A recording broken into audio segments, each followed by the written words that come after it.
Hi friends, welcome to Sriyarsha cooking channel. నేను మీ సరిత. ఇవాళ మన రెసిపీ వచ్చి సగ్గుబియ్యంతో పేపర్ పాపడ్. ఈ పాపడ్కి పేపర్ పాపడ్ అని ఎందుకు వచ్చిందంటే, ఈ పాపడాలు చూడడానికి అచ్చం పేపర్ లాగే ఉంటాయండి. ఫ్రై చేయకముందు చూస్తేనేమో ప్లాస్టిక్ పేపర్లా ఉంటుంది, ఫ్రై చేసినాక చూస్తే ఒక టిష్యూ పేపర్ లాగా సన్నగా కనిపిస్తాయి. అంతేకాదండి, చాలా క్రిస్పీగా కూడా ఉంటాయి, చాలా టేస్టీగా ఉంటాయి. ఈ పాపడాలను నోట్లో పెట్టుకుంటే మనం నమలాల్సిన అవసరమే లేదండి, అలా కరిగిపోతూ ఉంటాయి, అంత బాగుంటాయి. పెట్టడం కూడా చాలా చాలా ఈజీ ప్రాసెస్ అండి. మనం స్టవ్ పైన ఉడకబెట్టాల్సిన పని లేకుండా ఈజీ ప్రిపరేషన్తో చాలా టేస్టీ పాపడాలను పెట్టుకోవచ్చు. ఇంతవరకు అప్పడాలు వడియాలు పెట్టరాని వారు కూడా నా వీడియోని చూశాక మీకు మీరే 5 మినిట్స్లో ప్రిపేర్ చేసుకుంటారు. మరి ఆలస్యం చేయకుండా ఈ పేపర్ పాపడ్ ఎలా ప్రిపేర్ చేయాలో ఆ ప్రాసెస్ ఏంటో ఇప్పుడు చూసేద్దాం పదండి. సగ్గుబియ్యం పాపడాల ప్రిపరేషన్కు ముందుగా ఒక మిక్సింగ్ బౌల్ తీసుకొని దీంట్లోకి 1 కప్పు వరకు సగ్గుబియ్యాన్ని తీసుకోండి. మీకు పర్ఫెక్ట్ మెజర్మెంట్ ప్రకారం చెప్పాలంటే నేను తీసుకున్న కప్పు 3/4 కప్పు మాత్రమే అండి. మీకు క్వాంటిటీ ఎక్కువ కావాలనుకుంటే పెద్ద కప్పుతో తీసుకోండి. ఇలా కప్పులోకి వేసిన తర్వాత, మిక్సింగ్ బౌల్లోకి వేసిన తర్వాత 2 సార్లు శుభ్రంగా కడిగేసి, మనం ఏ కప్పుతోటి అయితే సగ్గుబియ్యం తీసుకున్నామో అదే కప్పుతోటి 1 కప్పు మాత్రమే వాటర్ పోసి ఒక 2 అవర్స్ పాటు నానబెట్టుకోవాలి. 1 కప్పు సగ్గుబియ్యానికి 1 కప్పు వాటర్ పోసి 2 గంటలు నానబెట్టుకోండి. 2 అవర్స్ తర్వాత మూత తీసి చూడండి.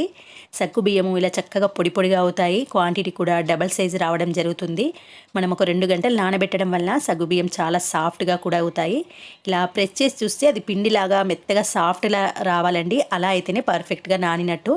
నేను తీసుకున్న సగ్గుబియ్యం కంపెనీ వరలక్ష్మి సాబ్దానా అండి. ఈ వరలక్ష్మి కంపెనీ వాళ్ళ సగ్గుబియ్యం చాలా బాగుంటాయి. కాబట్టి మీరు లూజ్ సాబ్దానా కాకుండా ఇలా వరలక్ష్మి సాబ్దానా తీసుకోండి, అప్పుడే పర్ఫెక్ట్ పాపడ్ వస్తుంది. ఇలా నానిన సగ్గుబియ్యాన్ని మరొక పెద్ద బౌల్లోకి ట్రాన్స్ఫర్ చేసుకొని తర్వాత స్టవ్ ఆన్ చేసి ఒక గిన్నె పెట్టుకొని 5 కప్పుల వరకు వాటర్ పోసుకోండి. మనం ఏ కప్పుతోటైతే సగ్గుబియ్యాన్ని తీసుకున్నామో అదే కప్పుతోటి 5 కప్పుల నీళ్లు తీసుకోవాలి. మనం ఆల్రెడీ 1 కప్పు నీళ్ళతోటి నానబెట్టాము. మరొక 5 కప్పులను ఈ విధంగా వేడి చేసుకోవాలి. ఈ వాటర్ కూడా కొంచెం మరిగే వరకు వేడి చేసుకోండి. ఇలా వాటర్ మరిగేటప్పుడు స్టవ్ ఆఫ్ చేసేసి మనం నానబెట్టుకున్న సగ్గుబియ్యంలోకి ఈ వేడి నీళ్ళను వేసుకోవాలి. అయితే సగ్గుబియ్యం నాని ఇంకా డబల్ క్వాంటిటీలోకి రావడం జరుగుతుంది కాబట్టి మనం నానబెట్టే సగ్గుబియ్యాన్ని ఒక పెద్ద గిన్నెలోకి తీసుకోవాలి. ఇలా వేడి నీళ్ళు పోసిన తర్వాత చక్కగా స్పూన్తో కలిపేసి ఓవర్ నైట్ అంతా నానబెట్టేసేయండి. ఒకవేళ మీకు ఓవర్ నైట్ వీలు కాకపోతే ఒక 8 నుంచి 10 గంటల పాటు నానబెట్టుకోవాలి. అలా నానబెట్టడం వల్లనే ఈ సగ్గుబియ్యం అనేది చాలా టేస్టీగా అవుతుంది. నేనైతే మూత పెట్టేసి ఓవర్ నైట్ అంతా నానబెడుతున్నాను. మరుసటి రోజు ఉదయాన్నే మూత తీసి ఒకసారి సగ్గుబియ్యం ఎలా ఉందో చూడండి. చూసారు కదా, క్వాంటిటీ డబల్ రావడము, అవి ఉడికినట్టు కూడా అవుతాయండి. సగ్గుబియ్యం ట్రాన్స్పరెంట్గా ఇలా కనబడాలి మనకు. మనం ఒక 8 నుంచి 10 గంటల పాటు నానబెట్టడం వలన సగ్గుబియ్యం మనం స్టవ్ పైన ఉడకబెడితే ఎలా ఉంటాయో పర్ఫెక్ట్ అలాగే అవుతుంది. చూసారు కదా, ఇలా నానబెట్టుకున్న సగ్గుబియ్యాన్ని ఇప్పుడు మిక్సీ జార్లోకి ట్రాన్స్ఫర్ చేసుకోండి.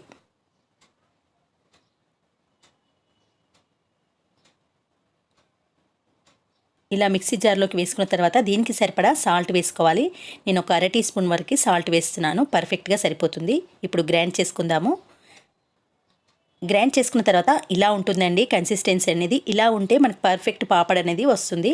ఒకవేళ మీరు తీసుకున్న సాబ్దానా క్వాలిటీని బట్టి చిక్కగా ఏమైనా అనిపిస్తే కొన్ని వాటర్ వేడి చేసి మరొక కప్పు కూడా యాడ్ చేసుకోవచ్చు. అయితే స్టవ్ పైన మాత్రం ఉడికించొద్దండి, వేడి నీళ్ళను మాత్రమే యాడ్ చేసి కలిపేసుకోండి, చిక్కగా అనిపిస్తే మాత్రమే. తర్వాత ఇంట్లోనే ఇలా ఫ్యాన్ గాలి కింద ఒక పాలిథిన్ పేపర్ను పరుచుకొని ఈ విధంగా చిన్న గరిటెని తీసుకొని సగ్గుబియ్యం పాపడాలను ఈ విధంగా పెట్టుకోండి. అయితే మీకు సన్నగా కావాలంటే ఇలా గరిటెతో నేర్పుకోవాలి, లేదు మీకు కొంచెం మందంగా కావాలంటే నేర్పకుండా డైరెక్ట్గా ఇలా వేసుకుంటే సరిపోతుంది.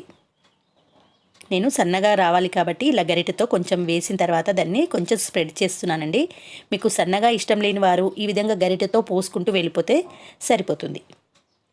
ఇలా ఫ్యాన్ గాలి కింద ఒకటే రోజు పెట్టుకుంటే సరిపోతుందండి. ఈవినింగ్ వరకు ఈ సగ్గుబియ్యం పాపడ్ కంప్లీట్గా ఆరిపోయి వాటంతలో అవే పేపర్ నుంచి బయటకు సపరేట్ అయిపోతుంది. లేదా లైట్గా మనం ఇలా తీస్తే ఈజీగా వచ్చేస్తుంది. అయితే ఒకవేళ మీకు ఇంకా ఎండలో పెట్టుకోవాలనుకుంటే ఈవినింగ్ టైంలో తీసేసిన తర్వాత మరుసటి రోజు ఒక గంట పాటు ఎండలో పెట్టేసుకొని స్టోర్ చేసి పెట్టుకుంటే 1 ఇయర్ పాటు చాలా ఫ్రెష్గా నిల్వ ఉంటాయి. ఎండ అవైలబుల్లో ఉంటే పెట్టుకోండి, లేదంటే స్కిప్ చేసేయండి. చూసారు కదా, ఇది 4-5 వరకేనండి. ఈజీగా 4-5 టైంలోనే అవి ఈజీగా ఎండిపోయాయి. చూసారు కదా ఎంత ట్రాన్స్పరెంట్గా మనకు ఒక ప్లాస్టిక్ పేపర్ను చూసినట్టు అనిపిస్తుంది. పేపర్కి పాపడికి అసలు డిఫరెన్స్ అని అనిపిస్తలేదు, అందులో కలిసిపోయినట్టే కనిపిస్తుంది కదా. కొన్ని అయితే నేను సన్నగా పోసినాయి, వాటంతలో అవే వచ్చేసాయి. కొన్ని గరిటెతో డైరెక్ట్గా పోసాను చూడండి, అవి మాత్రమే అతుకపోయాయి. ఇలా ఫ్యాన్ గాలి కింద ఓవర్ నైట్ అంతా పెట్టేస్తే అవి చక్కగా ఆరిపోతాయి. తర్వాత మనం నెక్స్ట్ డే డబ్బాలో స్టోర్ చేసి పెట్టుకున్నా పర్వాలేదు. ఒకవేళ మీకు ఎండ అవైలబుల్లో ఉంటే మాత్రం ఇవి ఆరిన తర్వాత 1 గంట 2 గంటల పాటు ఎండలో పెట్టుకోండి. అప్పుడు చక్కగా 1 ఇయర్ పాటు నిల్వ ఉంటాయి. చూసారు కదా, కంప్లీట్గా ఆరిపోయిన తర్వాత పాపడ ఎలా ఉందో.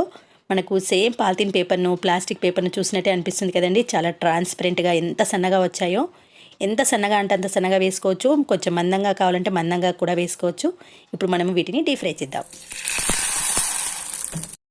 చూసారు కదండి, ఆయిల్లో వేసిన తర్వాత జస్ట్ ఒక 20 సెకండ్లోనే ఇది ఫ్రై అయిపోతుంది. ఇది చాలా సన్నగా ఉండడం వల్ల ఇవి ఫ్రై అవ్వడానికి కూడా చాలా తక్కువ టైం పడుతుంది. అయితే ఆయిల్ మాత్రం చాలా వేడివేడిగా ఉన్నప్పుడే డీప్ ఫ్రై చేసుకోండి. అలా అయితేనే పాపడాలు చక్కగా పొంగుతాయి. ఆయిల్ కూడా పట్టకుండా మనకు కరెక్ట్గా వస్తాయి. చూసారు కదా, ట్రాన్స్పరెంట్ పాపడ ఎంత బాగుందో. టేస్ట్ అయితే చాలా బాగుంటుందండి. నోట్లో వేస్తేనే అలా కరిగిపోతుంటాయి. ఈ పేపర్ పాపడు తప్పకుండా మీరు కూడా ట్రై చేయండి. ట్రై చేశాక ఎలా వచ్చిందో కూడా మీ ఫీడ్బ్యాక్ అనేది కమెంట్ సెక్షన్లో పోస్ట్ చేయండి. వీటిని ఎండలో ఎండబెట్టన అవసరం లేదు, స్టవ్ పైన ఉడకబెట్టన అవసరం లేదు. ఈజీగా ఎవరైనా అప్పటికప్పుడు ఈ పాపడ ప్రిపరేషన్ చేసుకొని 1 ఇయర్ పాటు నిల్వ చేసుకోవచ్చు. ఎండతో పని లేకుండా ఎవరైనా పెట్టేంత ఈజీగా ఇంట్లోనే మల్లెపువ్వులు లాంటి తెల్లటి కరకరలాడే వడియాలు. ఈ వీడియోను చూశాక ఎవరైనా ఇట్టే పెట్టేస్తారు. అంతేకాదండి, సంవత్సరాల తరబడి కూడా నిల్వ చేసుకోవచ్చు. మరి ఆలస్యం చేయకుండా కరకరలాడే తెల్లటి వడియాలను ఎలా పెట్టాలో చూసేద్దాం పదండి. వడియాల కోసం ముందుగా స్టవ్ ఆన్ చేసి మందంగా ఉన్న ఒక గిన్నెలోకి 4 కప్పుల నీళ్ళను వేసుకోవాలి. గ్లాస్ కానీ బౌల్ కానీ ఏదైనా తీసుకోండి, కానీ మెజర్మెంట్తోనే తీసుకోవాలి. ఇలా 4 కప్పుల నీళ్లు తీసుకుంటే దీంట్లోకి 1 టీ స్పూన్ వరకు సాల్ట్ వేసుకోండి. వడియాల్లోకి కానీ అప్పడాల్లోకి కానీ సాల్ట్ చాలా తక్కువగా పడుతుంది. తర్వాత 1 అర టీ స్పూన్ వరకు వంట సోడాను వేసుకొని వాటర్లో కలిపేసేయండి. ఇప్పుడు ఇలా వాటర్ మరిగేటప్పుడు ఏ కప్పుతోటి నీళ్లు తీసుకున్నామో అదే కప్పుతోటి 2 కప్పుల నిండా బియ్యం పిండి తీసుకోవాలి. అంటే 1 కప్పు బియ్యం పిండికి 2 కప్పుల నీళ్ళ మెజర్మెంట్ సరిపోతుంది. మనము 4 కప్స్ వాటర్ వేసాం కాబట్టి 2 కప్పుల బియ్యం పిండి తీసుకోవాలి. వడియాలు సాఫ్ట్గా రావడం కోసం 2 టేబుల్ స్పూన్ల మైదా పిండిని యాడ్ చేసుకోండి. 1 కప్పు బియ్యం పిండికి 1 టేబుల్ స్పూన్ మైదా పిండి సరిపోతుంది. ఇప్పుడు మంటను సిమ్లో పెట్టుకొని వాటర్లో పూర్తిగా పిండి కలిసేలా చక్కగా కలిపేయండి. ఇలా పిండి వాటర్లో పూర్తిగా కలిసేలా ఒక 2-3 మినిట్స్ అయినా కలుపుతూ ఉడికిస్తేనే పిండి సాఫ్ట్గా అవుతుంది. ఇలా పూర్తిగా కలిపిన తర్వాత స్టవ్ను అలాగే సిమ్లో పెట్టుకొని దీనిపైన ఒక పళ్ళెం పెట్టి పళ్ళెంలో కొన్ని వాటర్ వేసి ఒక 2-3 మినిట్స్ ఉడికించాలి. చూడండి, పళ్ళెంలోని వాటర్ వేడెక్కిన తర్వాతనే ఇప్పుడు దానిపైన నెమ్మదిగా ప్లేట్ని తీసి మళ్ళీ కలుపుతూ 1 నిమిషం పాటు ఉడికించండి. ఇలా పిండి పైన పళ్ళెంలో వాటర్ వేసి ఉడికించడం వల్ల పిండి సాఫ్ట్గా అవడమే కాకుండా వడియాలు పొంగుతూ డబల్ సైజు వస్తాయి. ఇప్పుడు స్టవ్ ఆఫ్ చేసి ఆ వాటర్ ఉన్న పళ్ళాన్ని పెట్టి పూర్తిగా చల్లారే వరకు పక్కన పెట్టేయండి. కంప్లీట్గా చల్లారిన తర్వాత మరొక బౌల్లోకి వేసి పిండిని ఇలా ముద్దలా చేసుకోవాలి. పిండిని ఒక 2-3 మినిట్స్ అయినా నీట్ చేసుకుంటూ ఇలా ముద్దలా చేస్తేనే మనకు వడియాలు పర్ఫెక్ట్గా వస్తాయి. తర్వాత ఇలా చిన్న చిన్న ముద్దలుగా చేసుకొని రోల్స్ అన్నీ చేసి పెట్టుకోండి. జంతికల పీటలో పెట్టడానికి వీలుగా ఉంటుంది. ఇప్పుడు జంతికల పీటలో స్టార్ షేప్ ఉన్న బిళ్ళను పెట్టేసుకొని పిండిని వేసి టైట్ చేసేయండి. ఇంట్లోనే కాటన్ క్లాత్ కానీ పాలిథిన్ పేపర్ పైన పరుచుకొని ఇలా వీడియోలో చూపిస్తున్నట్టు వడియాలు వత్తేసుకోండి. ఈ వడియాలు పెట్టడానికి ఎండ అవసరం లేదు కాబట్టి ఇంట్లోనే ఎవరైనా ఫ్యాన్ గాలి కింద పెట్టేసుకోవచ్చు. ఈ మధ్యకాలంలో చాలామంది అపార్ట్మెంట్ ఫ్లాట్స్లలో ఉంటున్నారు కదా, అలాంటి వారికైతే చాలా యూజ్ అవుతుంది. ఇలా ఒక డే అంతా ఫ్యాన్ గాలి కింద అలాగే పెట్టేయాలండి.